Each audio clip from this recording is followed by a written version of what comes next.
Welcome back to my channel. और अब हमारी सफारी गाड़ी का पंचर ठीक हो गया है, तो अब हम जंगल के दूसरे हिस्से की ओर जा रहे हैं। काजीरंगा नेशनल पार्क का यह क्षेत्र अन्य लुप्त प्राय प्रजातियों को भी अधिक से अधिक संख्या में आश्रय प्रदान करता है। और इसमें बाघ, हाथी, जंगली जलीय भैंसे और भालुओं के साथ साथ गंगा नदी में पाए जाने वाले सूस यानी डॉल्फिन और अन्य जलीय प्रजातियां शामिल हैं। यह प्रवासी पक्षियों के लिए एक महत्वपूर्ण क्षेत्र है। यहाँ पर जंगल की खूबसूरती को देखने के लिए एक वॉच टावर भी बना हुआ है। तो अब हम गाड़ी से उतरकर वहाँ चलते हैं। ये काजीरंगा का सबसे बड़ा लेक है, सोहला लेक। और कौन कौन से इसमें पानी वो होते हैं? अच्छा। अच्छा। काजीरंगा में जो सबसे सब पहले इधर इधर ही आता है। सबसे पहले माइग्रेटरी हाँ, बर्ड्स इधर ही आती हैं। और क्या बोलते हैं इसको, जो असमी में क्या बोलते हैं? सोहला। सोहला। हाँ, सोहला मीन्स क्या होता है? सोहला में ये लेक है। लेक है। हाँ, हाँ। अच्छा। तो इसमें कौन कौन से नदियों के पानी आके मिलते हैं? यहाँ पे मेनली दिफोलू काजीरंगा का जो मेन नदी है, हाँ हाँ। वो दिफोलू से मेनली पानी आता है, लेकिन दिफोलू कनेक्ट कनेक्ट है ब्रह्मपुत्र से। ओके। मेनली ब्रह्मपुत्र का ही पानी है, लेकिन दिफोलू से हाँ, इधर आता है। ओके।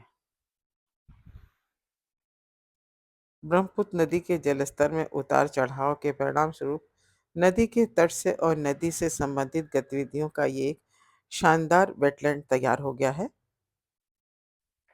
सर्दी शुरू हो गई है और माइग्रेटरी बर्ड्स भी यहाँ आने लगे हैं।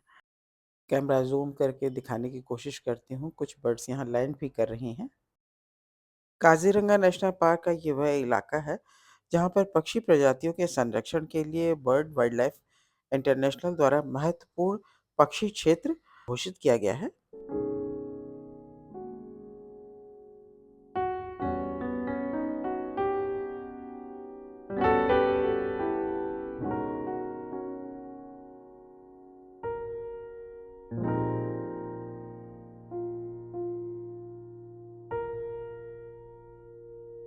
पानी के किनारे एक ब्लैक नेक स्टॉक का जोड़ा भी टहलता हुआ दिखाई दे रहा है।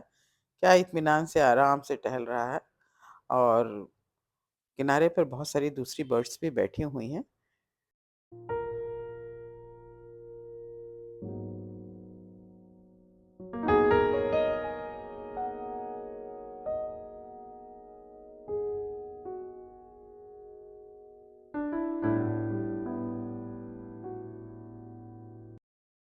इस पार्क में करीब 497 प्रजाति के पक्षी पाए जाते हैं, जिनमें से 55 शीतकालीन प्रवासी पक्षी हैं।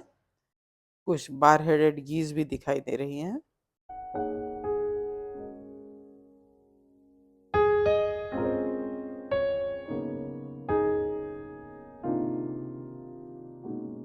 काजीरंगा राष्ट्रीय उद्यान भारत के उत्तरी पूर्वी क्षेत्र के कुछ अपरिवर्तित प्राकृतिक क्षेत्रों में से एक है। उद्यान क्षेत्र का लगभग दो तिहाई भाग गीली जलोढ़ घास भूमि से ढका हुआ है और यह सालाना वर्षा और उष्मा के कारण वर्ष भर हरी भरी रहती है। यहाँ पानी में कुछ जल मुर्गियाँ दिखाई दे रही हैं। इनमें से उत्तरी पिनटेल, ग्रेलेग गूज, मलाड डक आदि जैसे पक्षी जो इस समय जंगल में यहाँ दिखाई दे रहे हैं पानी के अंदर। ठंडे प्रदेशों से ये लंबी दूरी तय करके यहाँ पहुंची हैं।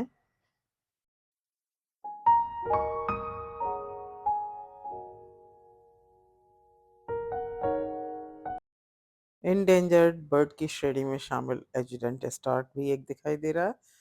ये जो पक्षी है, इसके गर्दन के नीचे एक पाउच होता है जिसमें ये मछलियों को मारकर एकत्र करता जाता है। ये छोटा किंगफिशर है जो ऊपर से डाइव मार के अपने शिकार को पानी के अंदर से पकड़ता है। हर पक्षी का शिकार करने का अपना अंदाज अलग होता है। ये सामने एक स्नेक बर्ड बैठी हुई है जो अपने पंखों को सुखा रही है। ये भी मछलियों को मारकर फिर उसे ऊपर हवा में उड़ाकर तब खाती है। ये भी local resident bird grey heron है, अपने शिकार की तलाश में पानी में खड़ी हुई है। पक्षियों की दुनिया भी बहुत ही खूबसूरत होती है। अगर आप इनके नेचर बिहेवियर के बारे में जानना शुरू करें तो इतना मोहक, इतना आनंददायक है कि हर पक्षी की कुछ न कुछ विशेषताएँ हैं, जो हमें आनंदित करती हैं, मोटिवेट करती हैं और जीवन जीने की कला सिखाती हैं।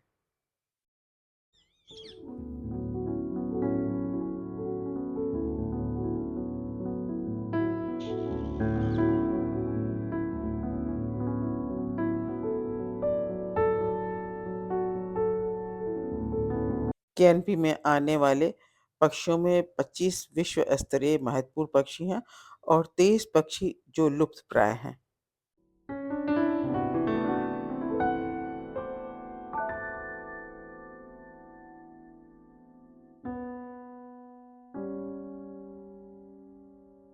अभी नवंबर के फर्स्ट वीक से ही पार्क का ये हिस्सा खोला गया है और जो माइग्रेटरी बर्ड्स हैं उनका अभी आना शुरू ही हुआ है। इसीलिए किसी-किसी पैच में काफ़ी बर्ड्स दिखाई दे रही हैं और कहीं-कहीं पर बिल्कुल भी नहीं दिखाई दे रही हैं। उम्मीद की जा रही है कि जैसे-जैसे सर्दियाँ बढ़ेंगी, इन पक्षियों का आना और तेज़ हो जाएगा और पार्क के करीब ये लो। सभी हिस्सों में ये अपना बसेरा डाल देंगी। सफ़ेद पंखों वाला असम का राज्य पक्षी वुड डक या देवहंस भी यहाँ पर बड़ी संख्या में देखने को मिल रहे हैं।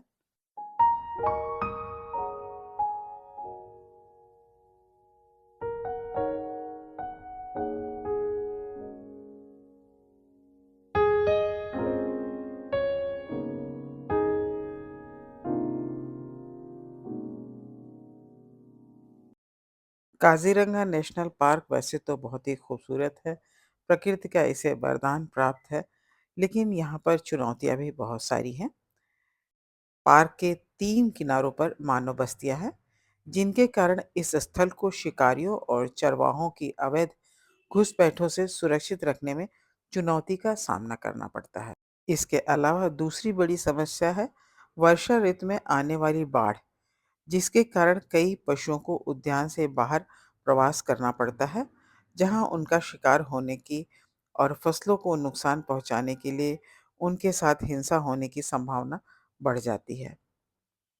तीसरी समस्या काज़ीरंगा पार्क के दक्षिणी सीमा के किनारे भारी यातायात वाले राष्ट्रीय राजमार्ग 37 के होने से इस क्षेत्र में बस्तियों की संख्या बढ़ गई है, जिसके कारण यहाँ रहने वाले पशु-पक्षियों की गतिविधियों पर असर पड़ रहा है।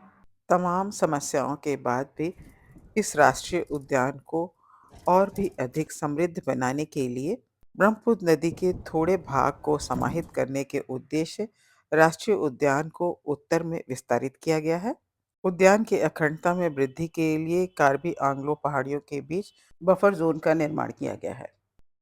यह एक सुरक्षात्मक अवरोध के रूप में कार्य करता है, मानव और वन्यजीव संघर्ष को कम करता है और वन्यजीवों की आवाजाही और फैलाव के लिए अतिरिक्त स्थान प्रदान करता है। अब हमारा जंगल में मॉर्निंग सफारी का समय समाप्त हो रहा है, तो हम जल्दी से जल्दी गेट के बाहर निकल जाते हैं। शाम को हम आपको इवनिंग सफारी पे दूसरे ज़ोन में ले चलेंगे।